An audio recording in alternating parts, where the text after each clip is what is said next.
इंशाल्लाह पाकिस्तान की जीत होगी। हम मुसलमान हैं और इंडिया को धूल चटाएंगे इंशाल्लाह। 160 रन का हदफ है, तो आपको लगता है ये आसान है उनके लिए, कर लेंगे? नहीं, बहुत टफ होगा। शाहीन अफरीदी है ना हमारे पास, इंशाल्लाह। मतलब आप शाहीन अफरीदी के ही फैन हैं? जी, सपोर्टर हूँ मैं, उनका बहुत बड़ा फ़ैन हूँ मैं शाहीन अफरीदी का। इंशाल्लाह जीत शाहीन अफरीदी की होगी। अच्छा सर, मुझे ये बताएं कि जिस तरह आप माजूर हैं, आप यहाँ पे आए हैं, आपको क्या यहाँ पे सब कोई भी आ सकता है या प्रॉपर इनविटेशन की जो ज़रूरत है वो होती है? नहीं, सब आ सकते हैं, बस जज्बा खींच लाता है। ये पाकिस्तान का जज्बा ही है जो हमें यहाँ तक लेके आया। उसके आगे कुछ नहीं दिखता? उसके आगे कुछ नहीं नज़र आता, हमें पाकिस्तान ही नज़र आता है बस, इंशाल्लाह।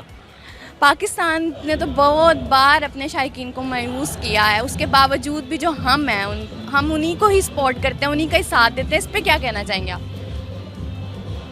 वो जीतें या हारें, हमारी सपोर्ट पाकिस्तानी टीम के साथ ही होगी इंशाल्लाह। ये